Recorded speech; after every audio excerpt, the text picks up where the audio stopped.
Hello everybody and welcome back to another Kings of War battle report. I'm Visibly Riley, and today we have Elves versus Elves. This battle was fought at, well, I'll get to that in a second, but the scenario was Raze. Now, as I alluded to before, the point amount for this battle report was a little different, and that is because we were practicing for an event in August called the Emerald Dragon GT. Now, as you can see up on the screen right now, I've put up a few of the rules for that scenario that will, or that tournament that will be relevant for this game. First off, armies can be at a maximum of 1950 points. I'm actually not sure if that means we have to follow the 222 rule, right? So because it's under 2,000 points, meaning that you can only have doubles of things instead of the treble that you generally get above 2k. But anyway, that doesn't matter to my army list. Then we have each player may select one predetermined dragon unit from the presented lists of dragons. I'll get to that list in a second here, but that is an interesting side bit. So this is a 1950 point tournament, but there is a giant dragon to it as well, so everyone will be spending those points somewhere. The dragon counts as a unit selected from the player's main force. That means it's not an ally. It is part of your main army, meaning it is inspired by your main army's inspiring. You can cast Bane Chant on it, all the regular stuff. Then we have each dragon is worth 340 points towards attrition calculations. So at the end of the game, if you when you add up attrition or whatever, you can get 340 points from the dragon, meaning technically this was a 2290 point game, but following the composition rules of a 1950 point game.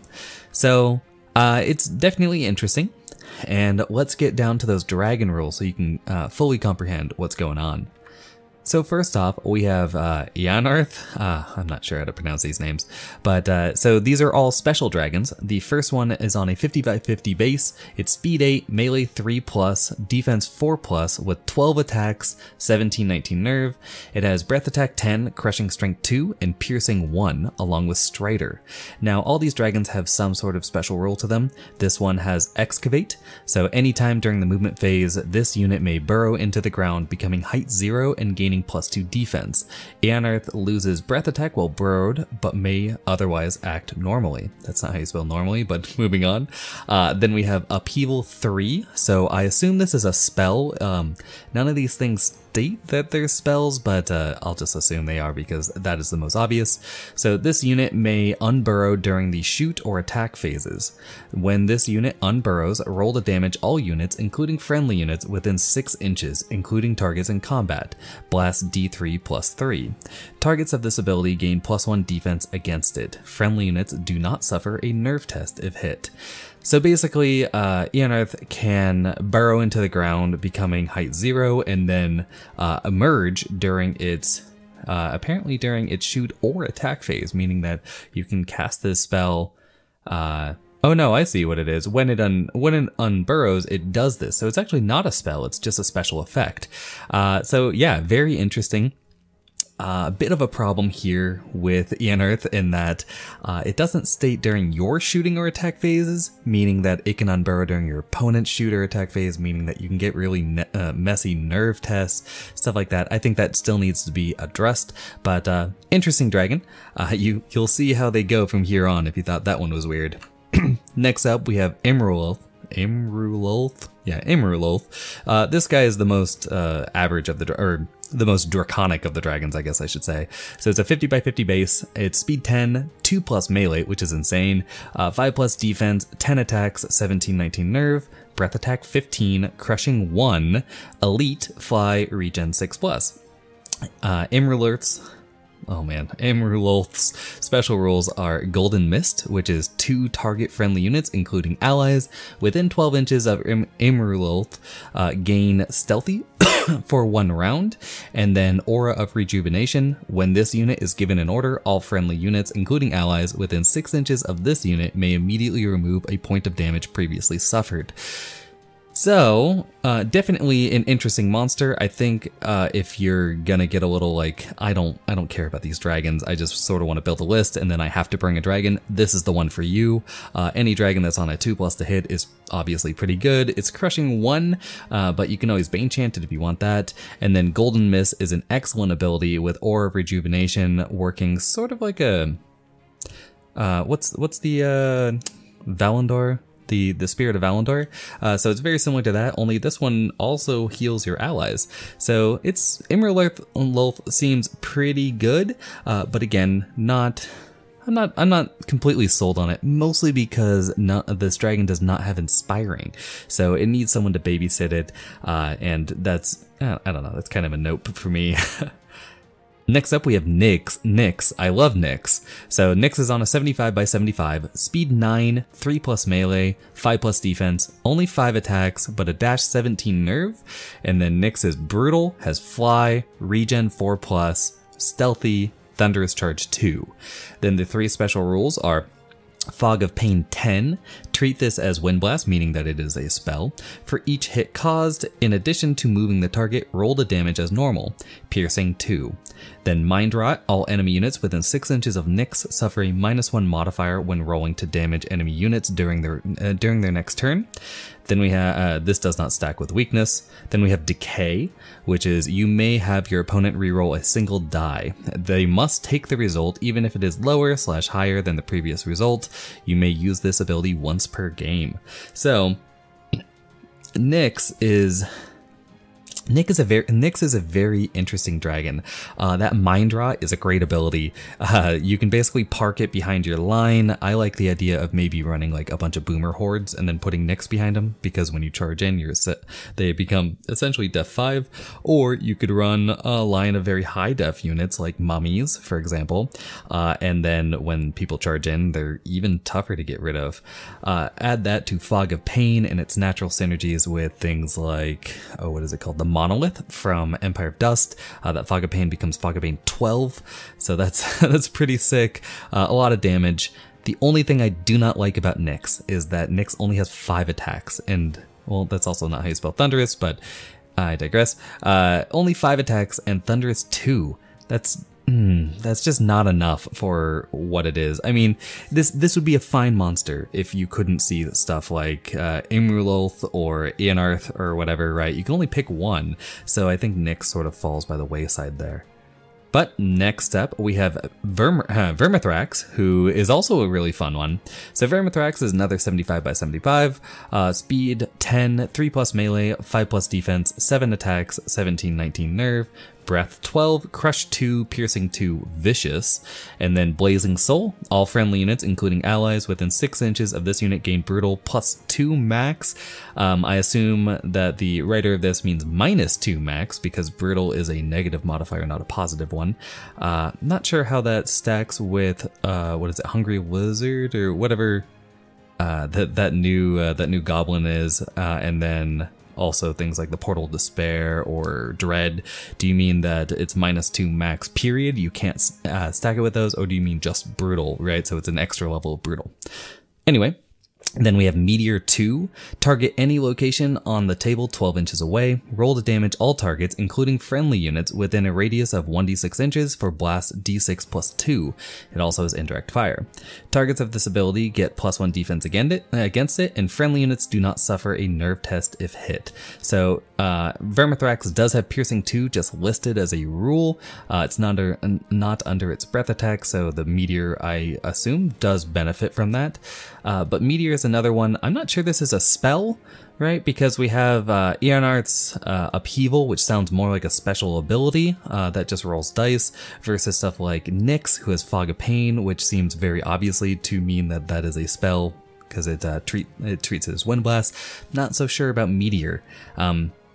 If it's a spell, I think it's really good. If it's not a spell, it's probably still really good, because it might not count as a shooting attack then, which means you wouldn't get the I don't know. These are the things I look at and I go, I think these need to be a little bit more clear. But anyway, that's Vermithrax. Very cool dragon.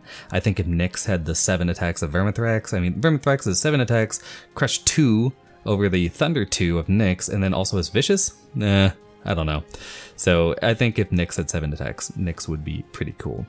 And last but definitely not least, we have Shenron. So all you Dragon Ball fans will know Shenron.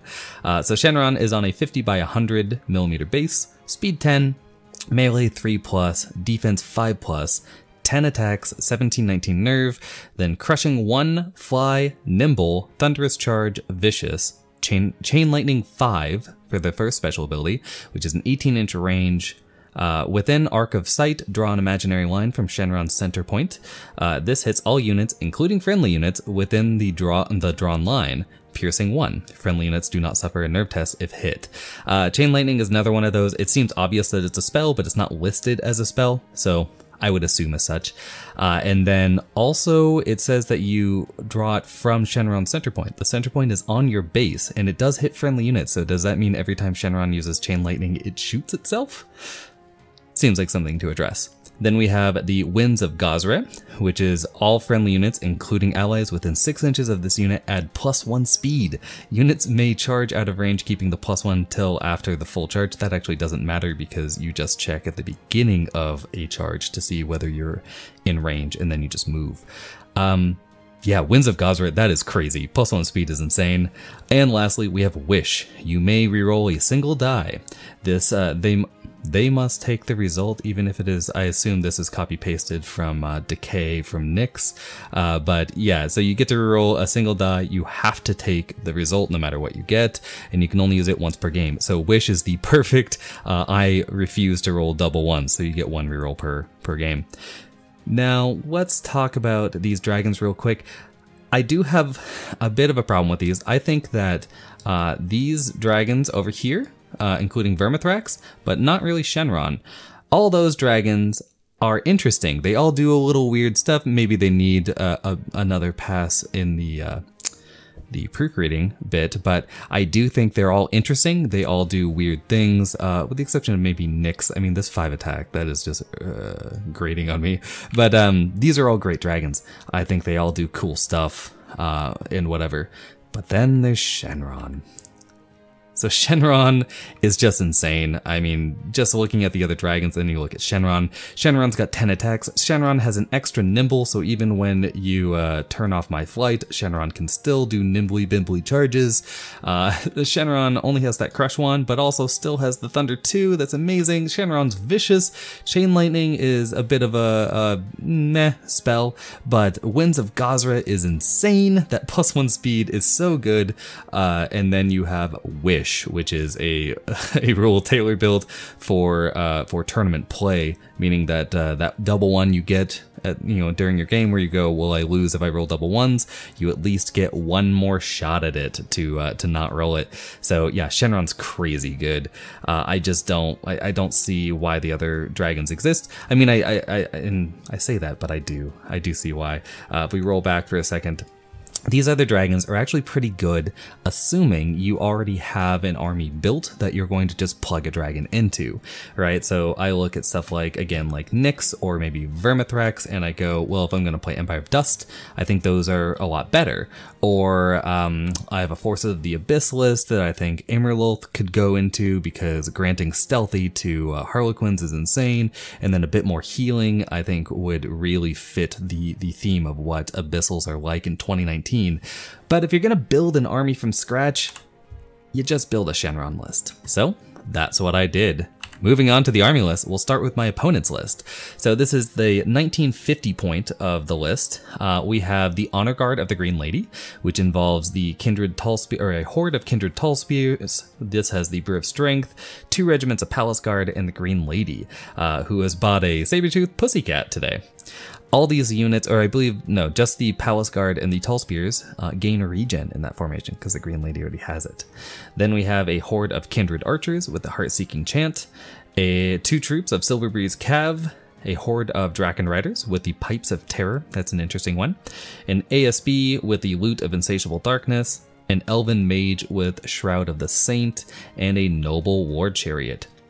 So this list also took Shenron, and that is because Shenron is crazy good in Elves. Just a small digression. the lower you drop, the more you drop the points lower in King's Award. That was really messy, but the lower the points of your game are, the more that a tempo swing happens. So it's why people will say 1995 or 2000 point armies are just elf fests. And that is because elves are very good at tempo and very bad at value, meaning they don't stay on the table for a long time. They don't create a lot of end game plays, which is the higher the points go, the more those armies are valuable. So like Empire of Dust is a value army because monsters are insanely good the longer the point, or the higher the points go up, right? So the more monsters you can bring, the more they force multiply, and so on and so forth. The lower your points are, the more you just want to be fast and deal a lot of damage in those first 2 turns. That's a tempo play. So elves are insanely good at that. Dragon Riders are really good at that, and Shenron is crazy good at that, because Shenron gives you plus speed to enable that alpha strike, and also a reroll for that double one that might happen. So yeah, Shenron's great. That's my opponent's list. The only thing I look at in this army and I go, why, is the Sabertooth Pussy. Well, there are 2 things. Sabertooth Pussycat on the Green Lady. That doesn't make any sense. And then Pipes of Terror on the Draken Riders. I wouldn't have either of those. So if you want brutal on Draken Riders, just bring the Orcish Skull Pole. It's a 5-point Pipes of Terror, much better, especially as, again, this is a tempo army, meaning that if the Skull Pole turns off after your first charge, that doesn't really matter, because you're just looking to break someone on your initial go-in, right? Getting brutal is really important for that. And then in subsequent turns, you should be able to, or you commonly can go into units that are already damaged, so you don't really need the brutal anymore. So yeah, the Pipes of Terror and the Pussycat probably could go. That frees up 25 points. You could get Vicious on the Dragons, you could get Pathfinder and then a 5-point item somewhere, or you could just buy the Orcish Skull Pole there, and then take 20 points to give your Mage a new spell, give the Noble War Chariot an item. It doesn't really matter. But yeah, besides those, I think the list is an interesting take on a 1950 elf list. Now here's my army, which is also elves. I start out with the King's Champion formation, which involves an Elven King. I gave mine a mount and the Mournful Blade. Mournful Blade is a new 2019 item that gives you double attacks against individuals.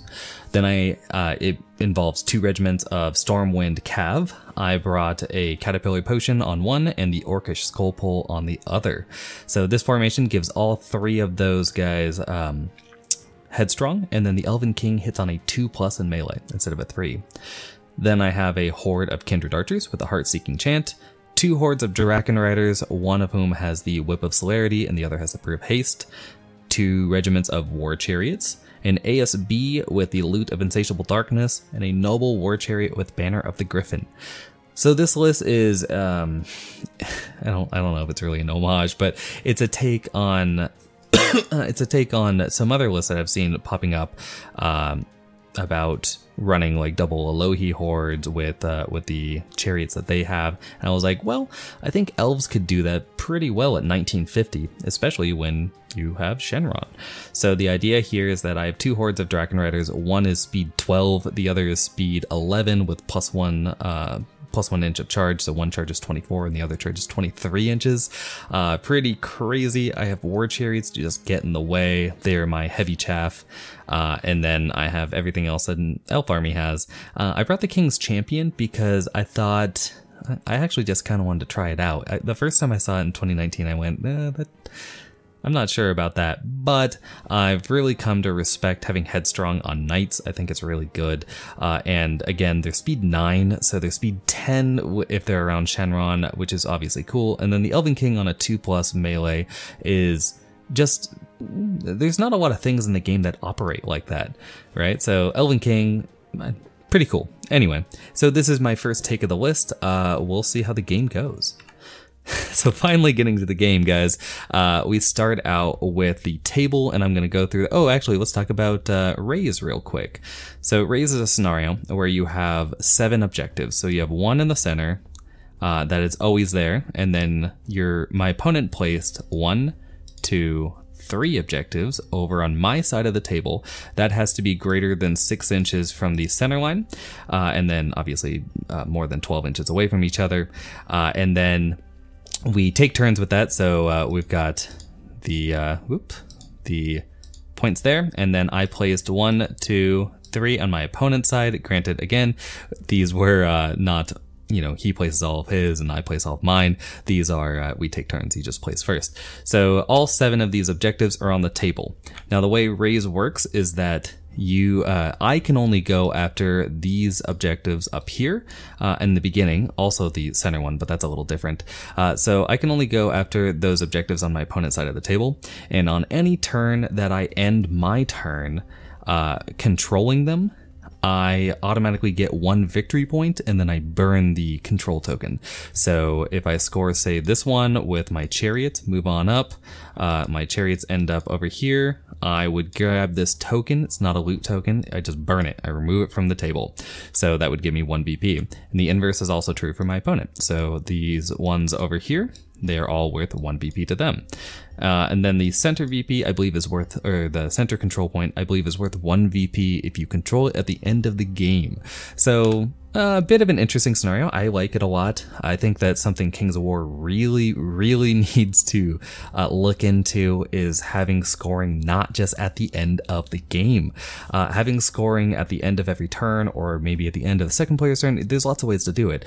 It creates a more dynamic game, enables more builds to be viable. If you want to really impact shooting armies or stand back and see armies, have scoring every turn. So anyway, I digress. This is one of those scenarios where you technically can score every turn. Now let's talk about the terrain. It's a bit of a weird one today. There were a lot of people in the store, so we got some weird terrain. So starting on the right, we have a height 1 impassable piece of terrain. Then right over here, we have a height 2 hill. Right above it, we have a height 1 difficult piece of terrain. Down here, we have another height 2 hill. Below it, we have another height 1 difficult piece. Right above that, we have another height 2 hill. We have another height 1 impassable, and this is a height like 6. I mean, we could say it's height 7, height 8, doesn't really matter. Impassable right there. And then finally, we have a height 1 impassable in my side of the table. So a lot of impassable pieces of terrain on this table, and just a few forests. I actually won the roll-off for who chose sides, so I chose the one with the forest where I could put some elven archers in. So let's move forward to deployment. So first off, we see my opponent's noble war chariot right flush against the board edge. It's an interesting idea, as you can get railroaded really hard if you do that. Then right here in front, we have the 1st Regiment of Palace Guard. To the right of them, we have the Horde of Spears. Another thing about this game is that every model on this table is mine. I own it. So I've been lending my elves to my friend here, and I must not have lent him all the correct things, because he's running like these Blackguard as spearmen, and then running Mengel's Manflayers as Palace Guard. Just weird. Anyway, behind it we have the Horde of Draken Riders, represented by 2 Griffins today. Then we have Shenron. So my opponent forgot to bring a 50 by 100 base for him, so I lent him one that he's on right there. And then, this guy right here, that is the ASB, let's say Swordmaster model, I believe. Then to the right of Shenron, we have the Horde of Archers with the Heart-Seeking Chant. Then we have this. That is the Mage with the Shroud of the Saint right there. And then this lone elf with all the swords, that is the Green Lady today. And then to the right of the Archers, we have the 2nd Regiment of Palace Guard. And finally, we have both troops of Silver Breeze just sitting. Oh, thank you, virus detection. Let's go away. So we have both troops of Silver Breeze right there, just hanging out in the woods. Now, as for my elves, the Tomb King or the Empire of Dust chariots come back to represent chariots again. This is the 1st Regiment of War Chariots. Behind them, we have my mounted king with the Mournful Blade. Then I have my Horde of Archers with the Heart-Seeking Chant sitting in the woods. We have my ASB with Loot of Darkness, or Loot of Insatiable Darkness, represented by an Executioner model. Then next to them, we have the 2nd Regiment of War Chariots. Behind them, the Noble Chariot with Banner the Griffin. To the right of that, we have the 1st Regiment of Stormwind Knights this is the one, I believe, with Orcish Skull Pole. Then to the right of that, we have the first horde of Draken Riders. This is the one with Celerity. Behind them is the unit, or is the Stormwind Knights with the Pathfinder. Then we have Shenron hanging out behind impassable terrain. And finally, we have the last horde of Draken Riders with the Brew of Haste. So let's see what happens turn 1. My opponent wins the roll-off and just runs forward. I mean, doesn't run that far forward, but still. So originally, this unit of Palace Guard advanced a little farther and ended up, I think, almost flush with the spears here, but then I reminded my opponent that my Draken Riders can charge 24 and 23, so he backed up a little bit to not just get flank charged. The Noble War Chariot's actually very well positioned. It's within charge range of the Draken Riders because it advanced, but this impassable piece, you know, it juts out just a little farther, so I can't just charge in here, right? I have nowhere to land. So that was my plan right there. Actually, a little weird thing. I think my opponent was playing it as the as the rocks as the impassable, while I was playing it as the entire base. But I digress. That's not really that important. The rest of the turn, or on the right side, you can see that the Silver Breeze just advanced forward, protecting this loot token maybe, and the other units just moved behind one of the many hills. The archers moved forward a little bit. I think they plan to shoot into my war chariots, but that's about that. Moving on into shooting, you can see one of the new dials. My friend Keegan actually made these, or fabricated, I guess, them for me, and then I assembled and painted them. They're already chipped to hell because I was being lazy about the primer, but still look pretty nice. So the war chariots here end up taking 4 damage from these archers, I believe just the archers, while all of these horsemen, I believe, shoot, yeah, they shot into my my archers, who have a dial right there, and they take 2 or 3 damage, but no one ends up wavered and or killed. So that is the end of turn. Moving on to turn 1 for the best elves, or my elves. Starting on the left, you can see the Draken Riders here are just barely controlling this objective, I believe. I believe to control an objective, you just need to be within 3 inches of it, which I am. And then the Noble War Chariot's not even within 3 inches, but it's also only in a strength 1, so I would control that anyway. So I move them there. The other Draken Riders just stick back. I move forward with Shenron a little bit here. These knights, these hills are not great. These knights on the hill are actually positioned just barely in front of Shenron, so they're kind of like that maybe, just making it so my opponent cannot take, say, the spears and the Palace Guard, or the Palace Guard and the Draken Riders into Shenron. I need to make sure he stays alive, so I decided to just sort of sacrifice these knights. And I did make some positioning mistakes in this game. Originally, the plan was to put the chariots in front, but then I started just deploying stuff and it was getting a little late. So I messed up with that. And then lastly, you might notice something wrong over here. And that is, out of all that whole flank, that's my inspiring. So I'm inspiring, I believe, out to Shenron, but my Draken Riders are on their own. I have a Banner the Griffin to ease the pain a little bit, but that is because the freaking king is supposed to deploy with them, but last second I remembered that I deployed 1 token over here. I need something to go get it. I put the War Chariots, and I was worried that these 2 units of Silver Breeze would just shoot into the chariots, remove them, and then there'd be no real way until late game to get that token. So I put the king over there. But I digress. Speaking of the war chariots, I did get a cheeky little charge here. My opponent advanced just barely too far. So ends up getting charged into with his Silver Breeze by my chariots. And that is with the speed 8. I know they got nerfed in 2019. So yep, got a charge there. But nothing else really moves or advances. Yeah. And here is the end of combat. With all my shooting, I actually do quite a bit of damage. You can see it here. Let's roll a picture back. So my archers here cannot really see my opponent's archers, but they can see the spearmen, and then my chariots and Shenron. So Shenron goes for a chain lightning, placing it right on my opponent's ASB. So I hit the ASB, Shenron, and the spears.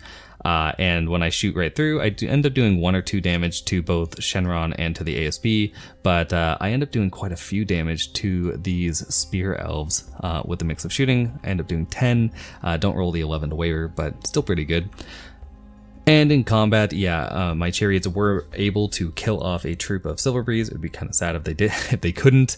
But yeah, I work right through them. At the end of this, I wanted to grab this token, but so if we roll a picture back, right here, I am within 3 inches. So this is good. But at the end of combat, I'm going to be pushed an inch this way if I just stand still, because of displacement rules.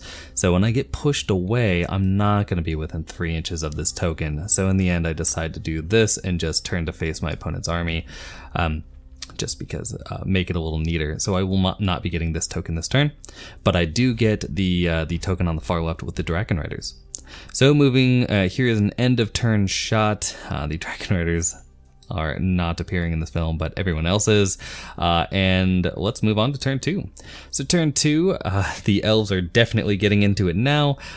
And on the left, you can see the Dragon Riders, my opponent's Dragon Riders, and I believe the Palace Guard as well, because Shenron was there to make them speed 7, so they've got a 14-inch charge. They both go into my Dragon Riders, who are, as I mentioned before, are not inspired, but I don't think that's really going to matter. That's a lot of damage going in.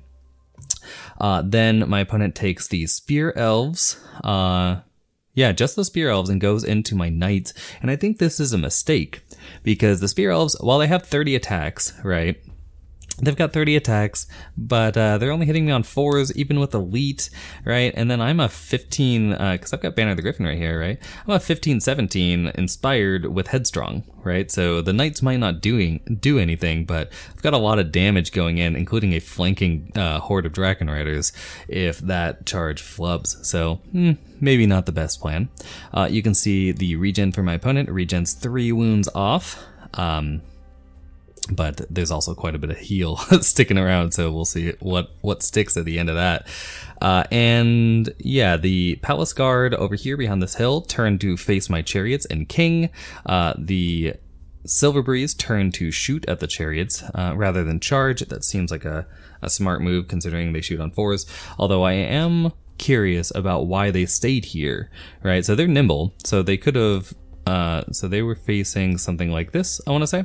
So they could have run forward and then pivoted, right? And then pivoted again, even, and ended somewhere like here. Sure, they'd be in shooting or even charge range of my archers, but who cares? They're already, like, that's already where they are. I mean, I can't charge them, but I probably wouldn't. So, I guess maybe to position them to allow the Palace Guard to get a charge off? Who knows? And here is the end. Oh, let's roll back. So yeah, my opponent ends up getting, with heal 6 plus the heal 8, I believe, the Green Lady, all these wounds disappear. A little unfortunate there, but you know, it's what happens. It's a lot of heal in this army. And with the rest of the shooting, I believe these archers target my chariots and just destroy them. They do like 5 or 6 wounds. So they're already sitting on 4, I think I showed before, and they are not within banner range, so even with the reroll from my ASB, they die. And then these chariots end up taking 5, they get hit with 7 out of 7 shots, no rerolls needed, and then take 5 wounds from the Silverbreeze, so thankfully they are not wavered or killed, but their brethren are not so lucky. And here is an end of combat shot. So yeah, you can see that these Spear Elves just easily kill off my my Knights, and that is because I wasn't taking into account the fact that they had Brute Strength, and then the ASB was there to give them another level of crushing. So they end up with 30 attacks on 4s with reroll, and then 3s. Still a little dicey, I think. Let's see, so that is like 17, 18-ish hits. It's like 12 wounds. So yeah, it's a 4 to kill, or 5 to kill, because I have Banner of the Griffin. So yeah, not the best plan. My opponent actually only gets me to, like, it doesn't even roll that well. I think only gets me to 10 or 11 wounds. Well, I guess that's fine rolling, but little below average, but then nails it on the break test, kills them off, and turns to face my army. And then the Dragon Riders and Palace Guard back here easily kill off my sacrificial Dragon Riders. I wish they weren't sacrificial, but I just didn't have. I mean, it's just hard to play off against an army like this that, you know, we're mirror matching, and I don't know. I just kind of wanted to see what my army could do. But anyway, I sacrificed him. I knew that I thought that they were going to die, and my opponent actually rolled pretty poorly against them. So he rolls in and only ends up doing like maybe 10 wounds or maybe 9 wounds. It's not good, but then rolls very high in his break test, and I don't have a reroll, so they're popped. And here's an end of turn shot. Things are looking pretty good for my opponent. I've only managed to kill off 1 unit of Silver Breeze, while he's managed to kill off a horde of Dragon Riders, a regiment of Stormwind Knights, and a regiment of Chariots. So I'm definitely down right now, but I haven't done my turn 2. So the good elf turn 2, my elves, looks a little like this. So starting on the right, because it's easier, I take my king and my chariots and charge into the Silver Breeze. My king actually, maybe that's why you put the Silver Breeze there, because my king could not see past the Silver Breeze to charge into the archers. I might have been able to see the Palace Guard, but that's not a good charge. But yeah, I couldn't see the archers, which is what I really wanted to charge, or, you know, obviously one of these individuals with my Mournful Blade. But yeah, so instead I just combine strength with my chariots and go right into the Silver Breeze, hoping to kill them. My archers just do what archers do and sit in the woods, awaiting their time. My ASB continues moving over here to fix my big misplay of not having any inspiring on this left flank. And speaking of the left flank, things get a little weird here. So first off, we have Shenron just flying over my opponent's army and then pivoting twice due to Nimble. I wish I could pivot 3 times, but I'm pretty sure Nimble doesn't stack with Nimble. Like if you have Nimble twice, you don't get 2 pivots. So yeah, I just moved there. So this is where my opponent's Shenron is, not where the model is. It's just we weren't playing nice together, because I end up charging it with my Noble Chariot. I can thread this a little gap before my other charges go off, where I land there. I can get a flank charge onto my opponent's Dragon Riders, because after he killed my Dragon Riders, the only thing that they could do, because of where my dragons were, was go back or go forward. My opponent chose to go back, and it wasn't far enough to get out of the flank charge here. So I take the flank there. My Dragon Riders, I wonder for a second here whether I should get greedy, because I've got 32 attacks here with Elite, I've got Thunder 2, and I have a Bane Chant right there, right?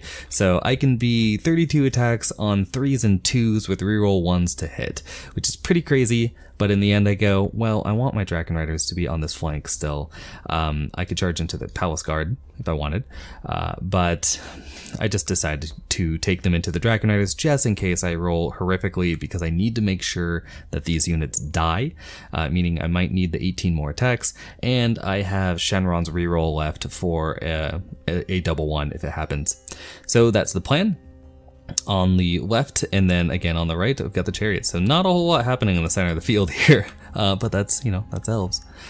And here is an action shot of what happens at the end of the. Oh, let's talk about the shooting real quick before we do that. So yeah, I take my archers, and what did I shoot? I think I shot my opponent's archers, and even on 5s to hit, I end up doing 8 wounds, which is pretty good. I don't get a panic or anything, but pretty good. And then my Shenron shoots through my opponent's Shenron, the Dragon Riders, and the Palace Guard. End up doing, I do 1 wound to his Shenron, I do 3 wounds to the Dragons, and 2 wounds to the Palace Guard. So I do a few points of damage, but at this point in the game, my opponent and I are both forgetting that Shenron has Vicious, so we only figured that out later. So yeah, still a pretty good piece.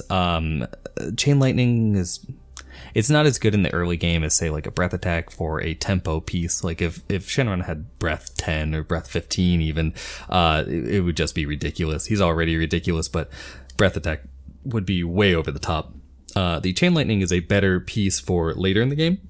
Although I do like using it like this, where Shenron just flies around and acts like a mini Drain Life, adding a few wounds here and there to combats I'm in. So anyway, and here is the end result. I do manage to kill off the Dragon Riders, thankfully. And so yeah, I kill off the Dragon Riders and I back up with my Knights. And the point of backing up with my Knights is if I roll a 2 or a 3 to 6, so I roll 2 to 3 inches, I can get out of Shenron's charge, right? Because when Shenron wheels, he won't be able to, basically he can't, with his minimum wheel, he'll have to charge right past me, since my chariot did at least 1 wound to turn off the flight. Now I will mention both my opponent and I forgot that Shenron has nimble natively, so yeah, Shenron can totally get the flank here, right? So nimble this way and then charge. But we forgot about that, so there's no charge going on there. So I backed up D3, I backed up 3 inches, went full back, and then my Dragon Riders, I believe, just stay here, since this is already a front charge, and the Noble Chariot cannot charge me in the flank, because he cannot land the base, I believe. Yeah, anyway.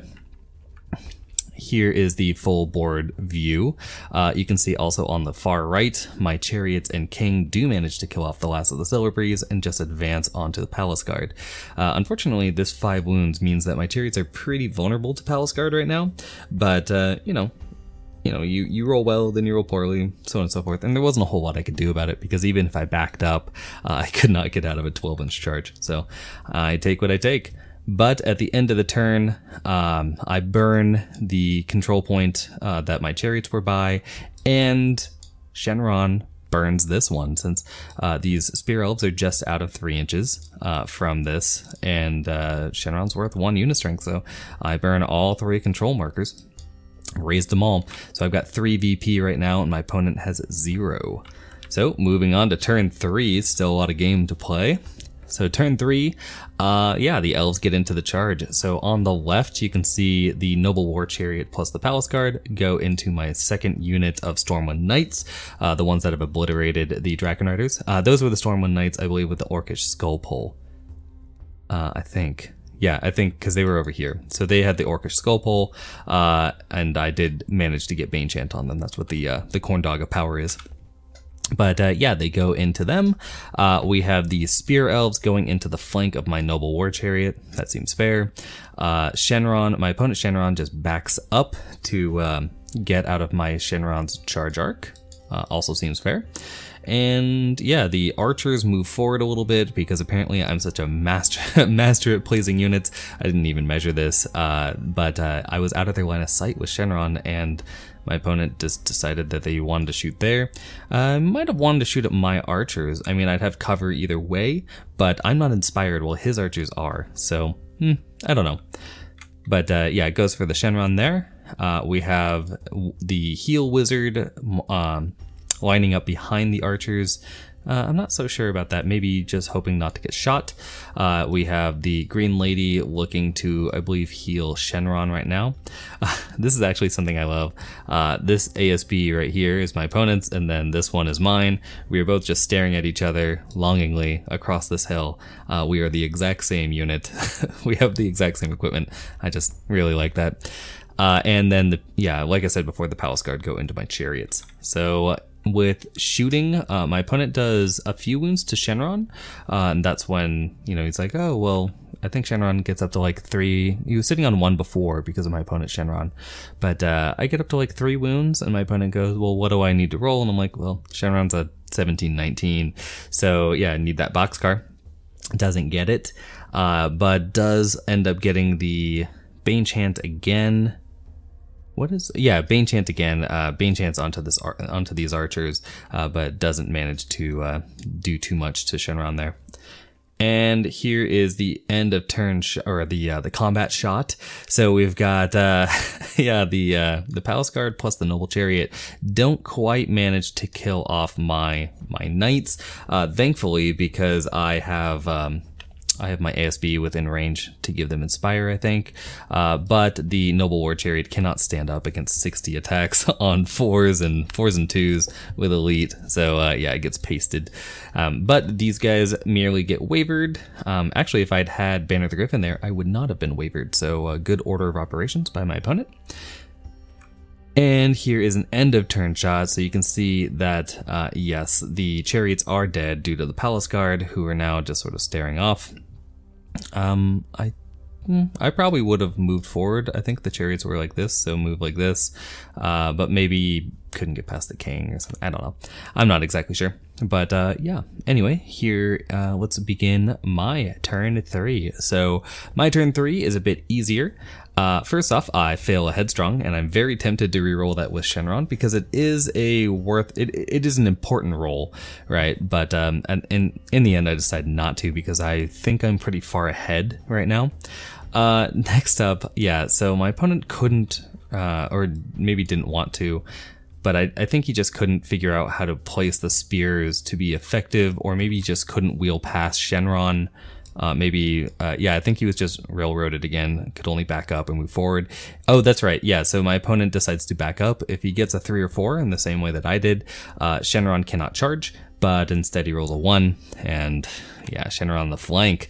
So yeah, Shenron gets into the flank. I send the Dragon Riders again to just make sure things happen by going into the front. This is when we figured out Shenron had Vicious, so that's evil. I move my ASB over to give Bane Chant to the Dragon Riders since they're only Thunder 1. They're Thunder 1 TC 1, and since the Spear Elves have Phalanx, I need to actually give them Bane Chant. So yeah, that happens. My archers just take aim at my opponent's archers, and the king just rolls on by, charges into one of these wizards. Honestly, I just sort of wanted to do it. I bought the Mournful Blade. I was like, I don't think that this is the best buy, but I really wanted to try it out, right? And I don't think there's a lot of things better than a 2+ melee, 5 base attack creature with speed 9. So I was really into it. I did it. And that's that. With my shooting, so these archers already have 8 wounds on them, and I think I do 10 wounds with shooting. It's absolutely nuts. But that might be because my opponent no longer has cover from the hill, since I can see more than 50% of the facing that I'm in, which is the front. So I think that might have been it. But yeah, I paced these archers either way. I roll pretty crazy on the break test twice. 10, I think it was a 10 into 10. So kill them off, and then I do land the Bane Chant onto my Dragon Riders, and then that's it for shooting. So we get into the combat. Here is the action shot. You can see the Spear Elves are gone. I did not need the Dragon Riders in the end. Shenron alone was enough. Yeah, and you can see the archers are gone as well. And I did end up rolling, so you can see the king back here has killed off the wizard, and that is because I needed a 7, I believe, to kill him in the end, and because, you know, I didn't roll super well. I think I only landed 5 wounds, but the king only has crushing 1, so I think might be a little bit better with Blade of the Beast Slayer.